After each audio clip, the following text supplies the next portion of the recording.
गाजियाबाद के थाना कौशांबी पुलिस ने राष्ट्र विरोधी गतिविधियों में शामिल एक गिरोह का खुलासा करते हुए 6 आरोपियों को गिरफ्तार किया है। पुलिस के मुताबिक आरोपी रेलवे स्टेशन और सुरक्षा बलों से जुड़े संवेदनशील स्थानों के वीडियो बनाकर लोगों को भेजते थे और इसके बदले पैसे लेते थे। साथ ही अन्य युवाओं को भी लालच देकर इस काम में शामिल करने की कोशिश की जा रही थी। पुलिस ने आरोपियों के पास से 8 मोबाइल फोन बरामद किए हैं और मामले में मुकदमा दर्ज कर आगे की कार्रवाई की जा रही है। जाता था जिसके क्रम में यह महत्वपूर्ण जगह है जैसे कि रेलवे स्टेशन व सुरक्षा बल के ठिकानों की लोकेशन, फोटोज व वीडियोस इनके द्वारा बनाई जाती थी और अन्यत्र नंबरों पर भेजी जाती थी। उसी क्रम में इनके मोबाइल से कुछ विदेशी नंबरों से चैट्स भी बरामद हुई हैं एवं इनकी गैलरी में कुछ वीडियोस व फोटोज प्राप्त हुई हैं जो जिसमें इनकी आपराधिक गतिविधियां एवं यह इन महत्वपूर्ण जगहों की फोटोज व वीडियोस थी। इन्हीं की पूछताछ के क्रम में इनके द्वारा इनकी एक सह अभियुक्ता के बारे में बताया गया, महक पत्नी फैजान, उसको भी पुलिस के द्वारा गिरफ्तार किया गया। गिरफ्तार सभी 6 अभियुक्तों से पुलिस के द्वारा पूछताछ की जा रही है। मथुरा में एसटीएफ मेरठ यूनिट और पुलिस ने संयुक्त कार्रवाई करते हुए एसआई भर्ती परीक्षा में नकल और नौकरी दिलाने वाले गिरोह का भंडाफोड़ किया। पुलिस ने अनुज कुमार नाम के युवक को गिरफ्तार किया है, जबकि उसके साथी गोपाल रावत की तलाश में दबिश दी जा रही है। पकड़े गए आरोपी के पास से स्मार्टफोन बरामद हुआ है जिसमें अभ्यर्थियों के एडमिट कार्ड और लेन देन से जुड़े व्हाट्सएप चैट मिले हैं। पूछताछ में सामने आया है कि गिरोह ब्लूटूथ डिवाइस के जरिए परीक्षा में नकल कराने की योजना बनाता था।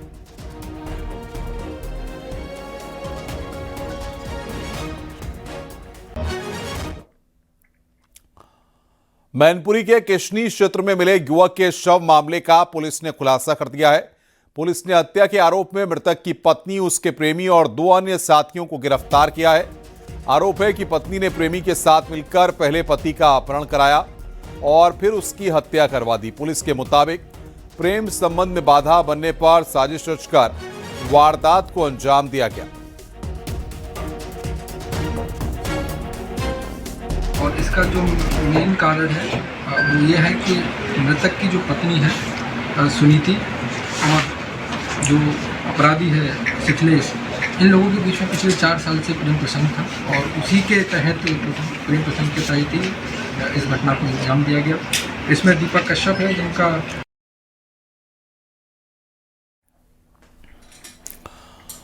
हरदोई के संडीला में पुलिस ने लूट की घटना का खुलासा करते हुए मुठभेड़ के बाद 4 शातिर लुटेरों को गिरफ्तार किया है। संदिग्ध कार को रोकने के दौरान बदमाशों ने पुलिस पर फायरिंग कर दी। इसके बाद पुलिस की जवाबी कार्रवाई में एक आरोपी के पैर में गोली लग गई।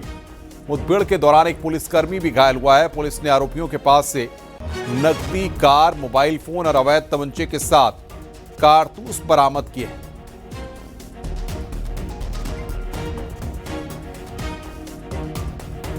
मुखबिर की सूचना पर ग्राम गद्दी खेड़ा के पास संडीला पुलिस द्वारा चेकिंग की जा रही थी, तभी एक डिजायर कार से 4 व्यक्ति आते हुए दिखाई दिए।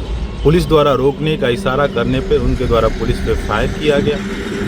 आत्मरक्षा की गई फायरिंग में कार सवार एक व्यक्ति को गोली लग गई, जिसका नाम विवेक पुत्र महेश है। इन पूछताछ में इन अभियुक्तों द्वारा लूट की घटना कारित किया जाना स्वीकार किया गया है। विवेक के साथ उसके अन्य साथी शुभम, सूरज तथा शिवम भी हैं। इनके पास से एक डिजायर कार, 17,000 रुपये। चंदौली में पुलिस ने शराब तस्करी के बड़े रैकेट का पर्दाफाश किया है। कार्रवाई करते हुए पुलिस ने एक ट्रक से भारी मात्रा में अवैध विदेशी शराब बरामद की है। तस्करों ने पुलिस को गुमराह करने के लिए ट्रक में रखी बोरियों के नीचे शराब की पेटियां छुपा रखी थी। पुलिस ने ट्रक के साथ 2 तस्करों को गिरफ्तार कर करीब 1 करोड़ 20 लाख रुपए की शराब बरामद की है। ये बरामद जो शराब था ये 710 पेटी अंग्रेजी शराब था, जिसकी कुल मात्रा 6325.92 लीटर थी। इसका कुल अनुमानित कीमत करीब 1 करोड़ 20 लाख रुपए आकलित किया गया।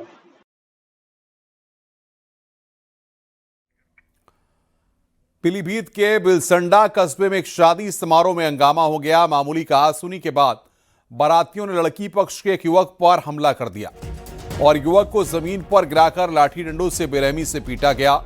जिससे वो गंभीर रूप से घायल हो गया। पूरी घटना कैमरों और मोबाइल में कैद हो गई। इसका वीडियो अब सोशल मीडिया पर वायरल हो रहा है और पुलिस पूरे मामले की जांच पड़ताल में जुटी हुई है।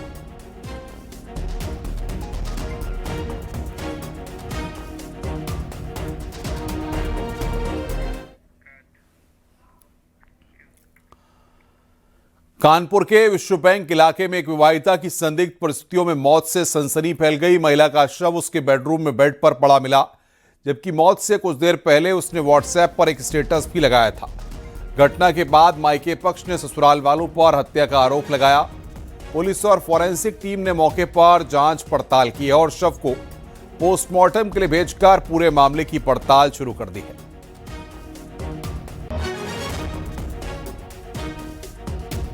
5:30 बजे यूपी 112 को ये सूचना मिली कि विश्व बैंक बर्रा में एक लड़की विवाहिता है जिसकी संदिग्ध परिस्थितियों में मृत्यु हो गई है। इस सूचना पर थाना सानी की टीम एवं अन्य सभी अधिकारियों द्वारा एवं फॉरेंसिक टीम के द्वारा घटनास्थल का निरीक्षण किया गया है और इसमें परिजन भी उनके आ गए हैं और उनसे भी इसमें विस्तृत वार्ता हुई है। इसमें भी फिलहाल चूँकि संदिग्ध परिस्थितियों में मौत है और शादी के 7 साल से कम हुए हैं, अभी लगभग 6 वर्ष शादी के हुए हैं, तो इसलिए एक गंभीर मामला बनता है और इसमें अमेठी पुलिस ने 7 साल की लापता मासूम बच्ची को सकुशल बरामद कर लिया। गौरीगंज कस्बे से 12 मार्च को लापता हुई बच्ची को स्वाट टीम और रेलवे पुलिस ने रायबरेली रेलवे स्टेशन से खोज निकाला है। जांच में सामने आया है कि बच्ची भटकते हुए ट्रेन से रायबरेली पहुंच गई थी और अब पुलिस ने बच्ची को सुरक्षित परिजनों को सौंप दिया है और एसपी ने टीम को 10,000 रुपए इनाम देने की घोषणा की है।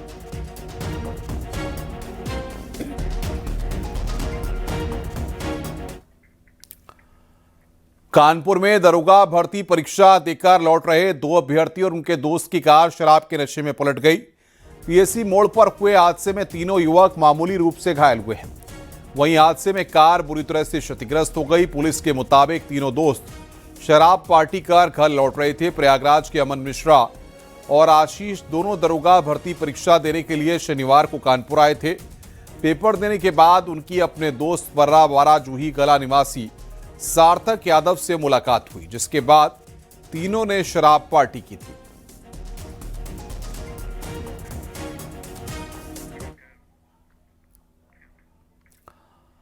गाजियाबाद के हरीश राणा को सुप्रीम कोर्ट के आदेश पर इच्छा मृत्यु के लिए एम्स दिल्ली शिफ्ट किया गया। हरीश राणा को एम्स के पैलिएटिव केयर विभाग में गोपनीय तरीके से शिफ्ट कर दिया गया है। यह पूरी कार्रवाई सीएमओ की देखरेख में की गई है। भारत में पहली बार सुप्रीम कोर्ट ने किसी व्यक्ति को इच्छा मृत्यु की अनुमति दी है।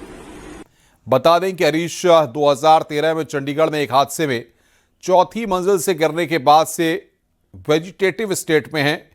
पिछले 13 सालों से कोमा में बिस्तर पर पड़े हुए हैं और लाइफ सपोर्ट सिस्टम के सपोर्ट पर हैं। उनके माता पिता ने सुप्रीम कोर्ट में याचिका दायर कर लाइफ सपोर्ट सिस्टम हटाने की मांग की थी, जिसे कोर्ट ने मंजूर कर लिया है।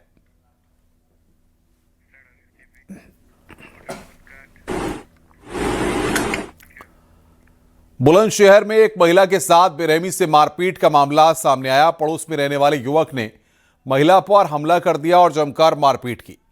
पूरी घटना पास में लगे सीसीटीवी कैमरे में कैद हो गई। इसका वीडियो अब सोशल मीडिया पर वायरल हो रहा है। घटना के बाद आरोपी मौके से फरार हो गया और पुलिस फुटेज के आधार पर उसकी तलाश में जुटी हुई है।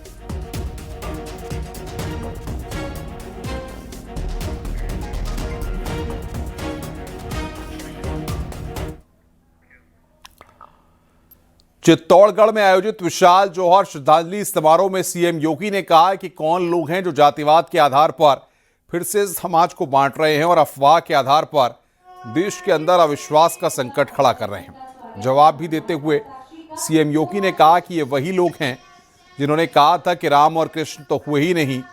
ये वही लोग हैं जिन्होंने राम मंदिर के आंदोलन में विरोधी पक्ष के साथ जाकर के मिलकर के राम मंदिर का फैसला न हो, इसके लिए एड़ी चोटी लगाई थी।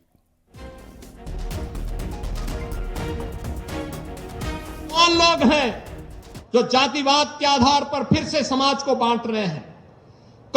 लोग हैं जो अफवाह के आधार पर देश के अंदर विश्वास का संकट खड़ा कर रहे हैं। कौन वे लोग हैं जो लगातार भारत को भारत न बना रहे इसके लिए तमाम प्रकार से दुष्चक्र कर रहे हैं। और याद करेंगे तो ये वही लोग हैं जिन्होंने कहा था कि राम और कृष्ण तो हुए ही नहीं।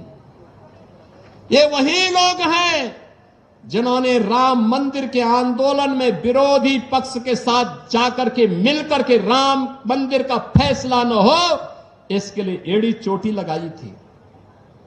ये वही लोग हैं जो राम सेतु को तोड़ने के लिए तो उतावले दिखाई देते हैं लेकिन राम मंदिर के निर्माण का विरोध करते हैं। ये वही लोग हैं जिनके द्वारा लगातार देश के अंदर अविश्वास का वातावरण पैदा करने का प्रयास किया जा रहा है।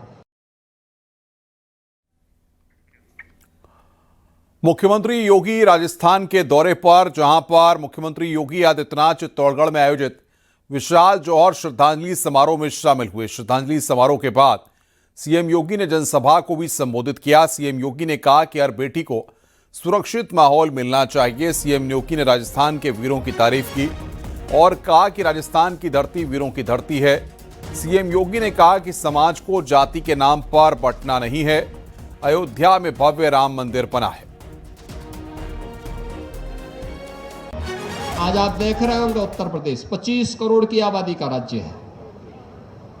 जो बेटियां दूर रिश्तेदार में चले के यहां जाके पढ़ाई करने के लिए चली गई थी, आज अपने घर में रह करके 5 किलोमीटर 10 किलोमीटर दूर जाकर के अपने स्कूल जाती है। और नारी सुरक्षा का इससे बड़ा उदाहरण क्या हो सकता है। उत्तर प्रदेश जैसे राज्य में अब वहां की बेटियां, वहां की बहनें रात्रि शिफ्ट में भी, ऑफिसों में भी और कारखानों में कार्य करके सकुशल अपने घर वापस आती है। हर भारतीय नारी को इस सुरक्षा की गारंटी और सम्मान की गारंटी मिलनी चाहिए, उसको स्वावलंबन की गारंटी मिलनी चाहिए। ये जौहर श्रद्धांजलि समारोह उसका एक प्रतीक है और उसका आह्वान भी कर रहा है। यह हर भारतीय नारी का अधिकार होना चाहिए। लखनऊ से खबर है, दरोगा भर्ती परीक्षा के विवादित सवाल पर संज्ञान लिया गया। विवादित सवाल पर मुख्यमंत्री योगी आदित्यनाथ ने संज्ञान लिया है। सभी भर्ती बोर्ड के चेयरमैन को सीएम योगी का निर्देश, जाति पंथ संप्रदाय पर अमर्यादित टिप्पणी न करें। जो लोग ऐसा करते हैं उन्हें प्रतिबंधित करें। सभी पेपर सेट करने वालों को भी ये निर्देश यहां पर दिए गए।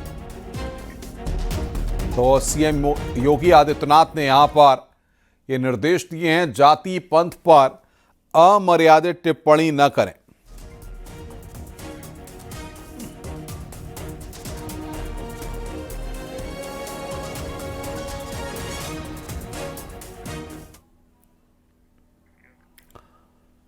लोकसभा स्पीकर ओम बिरला ने पीएम मोदी का आभार जताया। चिट्ठी लिखकर ओम बिरला ने आभार जताया है।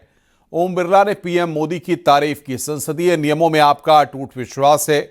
आप संसदीय कार्यों को सर्वोच्च प्राथमिकता देते हैं। अविश्वास प्रस्ताव खारिज होने पर पीएम मोदी ने बधाई दी थी। पीएम मोदी ने चिट्ठी लिखकर ओम बिरला की तारीफ की थी।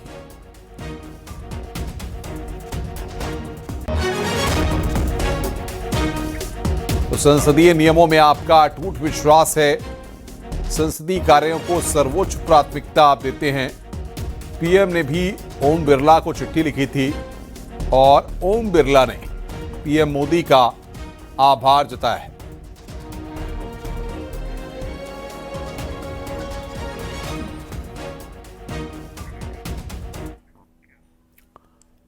कांशीराम की जयंती के मौके पर राजस्थान के भरतपुर में जनसभा को संबोधित करते हुए बीएसपी के राष्ट्रीय समन्वयक आकाश आनंद ने राहुल गांधी पर निशाना साधा। कहा कि नेहरू जी के जमाने में होते तो वो शायद नेहरू जी को प्रधानमंत्री बनवाने की ताकत रखते। कांशीराम जी वो हैं जिन्होंने पीएम सीएम बनवाए हैं और खुद कभी पद का लालच नहीं किया। गांधी जी का कोई मौका नहीं ऐसा मौका छोड़ते जहां पे वो हमारे समाज को टटोलने की कोशिश करते हैं। आज वो कसम खाते हैं कि अगर मान्यवर साहब श्री कांशीराम जी नेहरू जी के समय में होते तो उन्हें नेहरू जी मुख्यमंत्री बनाते। मैं जब ये ऐसी बातें और ऐसी उनकी स्टेटमेंट सुनता हूं तो मैं उनसे पहले तो पूछना चाहूंगा और बताना भी चाहूंगा कि श्री राहुल गांधी जी, जो आप कह रहे हैं कि अगर मान्यवर साहब नेहरू जी के समय में होते तो आप उन्हें मुख्यमंत्री बनाते, परंतु हकीकत तो यह है कि हमारे मान्यवर साहब वो हैं जिन्होंने इस समाज को उठाया, जगाया, बाबा साहब की सीखों को घर घर लेके गए, और वो ऐसे नेता थे जिन्होंने मुख्यमंत्री और प्रधानमंत्री बनाए हैं, नेता बनाए हैं। तो अगर मान्यवर साहब नेहरू जी के समय में होते तो वो नेहरू जी को प्रधानमंत्री बनाने की ताकत जरूर। बाराबंकी में आज काशीराम जयंती के मौके पर आजाद समाज पार्टी और भीम आर्मी की ओर से एक विशाल जनसभा का आयोजन किया गया। इस जनसभा में पार्टी के राष्ट्रीय अध्यक्ष चंद्रशेखर आजाद भी पहुंचे। जनसभा में उमड़े जनसैलाब को देखकर चंद्रशेखर आजाद गदगद नजर आए। मीडिया से बातचीत में सांसद चंद्रशेखर आजाद ने बड़ा बयान देते हुए कहा कि 2027 के चुनाव को लेकर उनकी पार्टी बीजेपी को छोड़कर एआईएमआईएम, सपा और कांग्रेस समेत किसी भी विपक्षी दल से गठबंधन करने को तैयार है। हालांकि अंतिम फैसला प्रदेश कार्यकारिणी लेगी। मैं विपक्ष के लोगों से कह रहा हूं कि वो भाजपा से डरे ना, हमारे साथ आ जाएं। हम लोग मिलकर उत्तर प्रदेश में इस भारतीय जनता पार्टी की सरकार को 2027 में उखाड़, प्रदेश का नेतृत्व जो फैसला लेगा, मैंने इनसे आग्रह किया कि भारतीय जनता पार्टी को छोड़ के, क्योंकि वैचारिक विरोध है, जो भी आप फैसला लोगे हम आपके नेतृत्व में उत्तर प्रदेश में काम करेंगे, और मैं आपको विश्वास से कह रहा हूं। पश्चिम बंगाल, असम, तमिलनाडु, केरल और पुडुचेरी में विधानसभा चुनाव की तारीखों की घोषणा हो गई है। असम, केरल और पुडुचेरी में एक चरण में 9 अप्रैल को चुनाव होंगे। तमिलनाडु में एक चरण में 23 अप्रैल को चुनाव होंगे। पश्चिम बंगाल में 2 चरणों में चुनाव होंगे, 23 और 29 अप्रैल को चुनाव होंगे। 5 राज्यों में नतीजे 4 मई को आएंगे।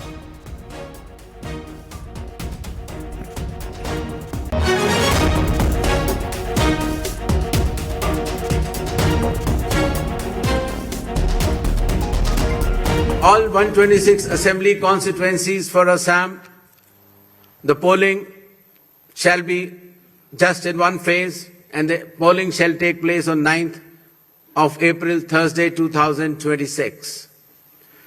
The counting shall be on 4th. West Bengal, the 294 assembly constituencies, the polling shall be held in 2 phases. In the first phase 152 and the second phase 142.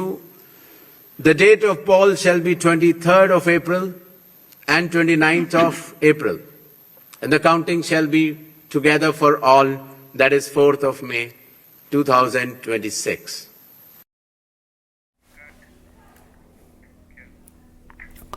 Mumbai दौरे पर पहुंचे समाजवादी पार्टी के अध्यक्ष अखिलेश यादव ने चुनाव आयोग से मांग करते हुए नसीहत दी है। अखिलेश यादव ने कहा कि चुनाव आयोग भरोसा दिलाए कि निष्पक्ष चुनाव हो और भेदभाव न हो। तो चुनाव आयोग ये भी भरोसा दिलाए कि निष्पक्ष चुनाव होगा और कहीं भी किसी के साथ भेदभाव नहीं होगा, क्योंकि बहुत सारी उंगलियां चुनाव आयोग पे उठी है। ये कॉन्स्टिट्यूशनल बॉडी है, उनकी जिम्मेदारी बनती है कि उनकी क्रेडिबिलिटी पर कोई सवाल न खड़ा करे। उत्तर प्रदेश सब इंस्पेक्टर की परीक्षा में पूछे गए सवाल में पंडित ऑप्शन पर मचे घमासान के मामले पर देवरिया लोकसभा के बीजेपी सांसद ने परीक्षा लेने वाली कंपनी पर कार्रवाई की मांग की है। देवरिया लोकसभा बीजेपी शशांक मणि त्रिपाठी ने कहा कि यह गलत है, किसी भी जाति समुदाय को इंगित करना भी गलत है।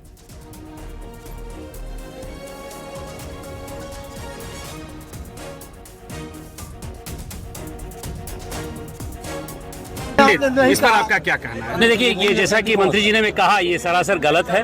किसी भी समुदाय को, किसी भी जाति को इस प्रकार से इंकित करके रखना वो एकदम गलत है मेरे हिसाब से, और इसकी मैं निंदा करता हूं। और मैं समझता हूं शीघ्र ही गवर्नमेंट इस पर कार्रवाई करके इसको निकाल देगी। नहीं, जिस कंपनी ने वो ठेका लिया था, क्या उस पर कुछ एक्शन होना चाहिए? मेरे हिसाब से होना चाहिए, और ये उनकी नादानी है। मेरे हिसाब से गलती भी उनकी है, और उनको Uttar Pradesh police sub inspector भर्ती परीक्षा में पूछे गए एक विवादित प्रश्न को लेकर विरोध तेज हो गया है। लखनऊ में अखिल भारतीय ब्राह्मण महासभा के पदाधिकारियों और कार्यकर्ताओं ने गोमती नगर में प्रदर्शन करते हुए पुलिस भर्ती प्रोन्नति बोर्ड का पुतला फूंका। प्रदर्शन के दौरान कार्यकर्ताओं ने ब्राह्मण समाज की यही पुकार, न्याय करो योगी सरकार के नारे लगाए और परीक्षा में पूछे गए प्रश्न को ब्राह्मण समाज का अपमान बताते हुए कार्रवाई की मांग की।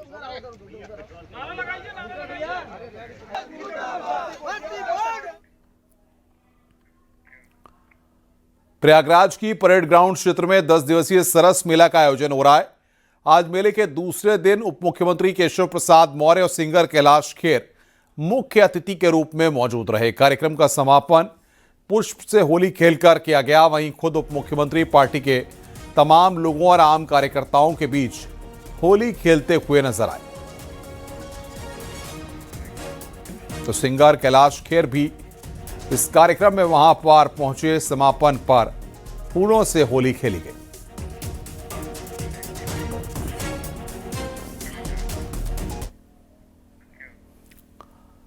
कासगंज जेल में बंद एक युवक की इलाज के दौरान मौत हो गई। गैर जमानती वारंट में जेल गए युवक की जमानत मंजूर होने के बाद अचानक तबीयत बिगड़ गई, जिसके बाद उसे अस्पताल ले जाया गया।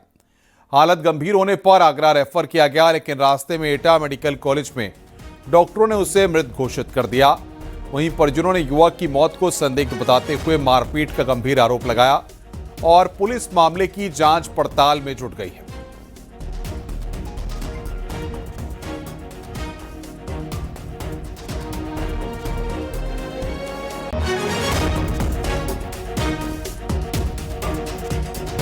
वो 1 मार्च को पकड़ के ले गए पुलिस वाले जी।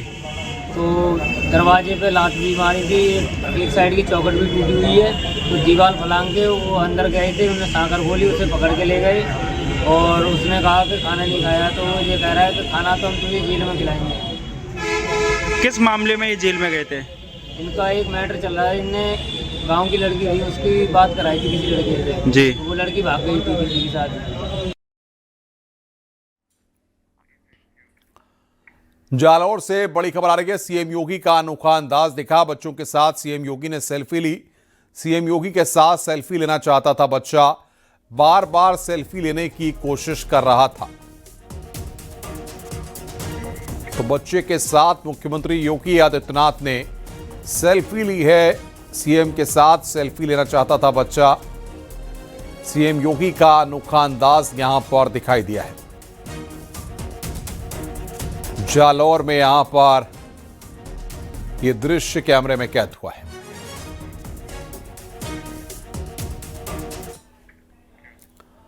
वाराणसी में अन्नपूर्णा रसोई बंद होने की खबर के बीच जिला प्रशासन ने अन्नपूर्णा मंदिर को सिलेंडर उपलब्ध कराए, जिसके बाद आज से एक बार फिर से अन्नपूर्णा मंदिर के अन्य क्षेत्र का निःशुल्क भोजनालय शुरू हो गया है। इसके साथ ही अन्नपूर्णा मंदिर के नाम से 26 सिलेंडर का कोटा फिक्स कर दिया गया। साथ ही आने वाले दिनों में जल्द ही पाइपलाइन के जरिए पीएनजी की सुविधा उपलब्ध कराई जाएगी, जिससे भविष्य में अन्नपूर्णा मंदिर रसोई में एलपीजी की समस्या न हो।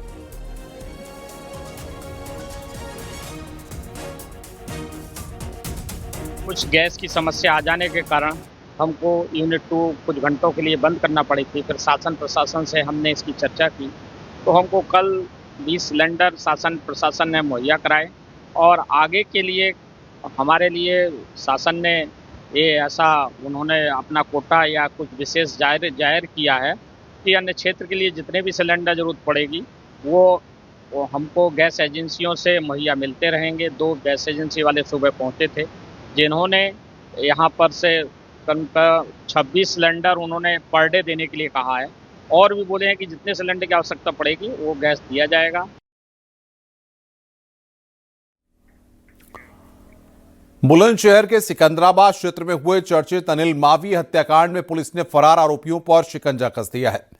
दिन दहाड़े हुई इस सनसनीखेज हत्या के मामले में मुख्य आरोपी समेत दूसरे लोगों को पुलिस ने भगोड़ा घोषित कर दिया है। पुलिस ने गांव में ढोल बजाकर मुनादी कराते हुए आरोपियों को जल्द सरेंडर करने की चेतावनी दी है।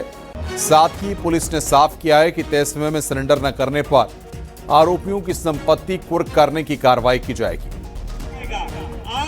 धारा 84 बीएनएसएस के अंतर्गत इनके विरुद्ध कार्रवाई की जा रही है। इसके मकान को कोर्ट के आदेश से कुर्क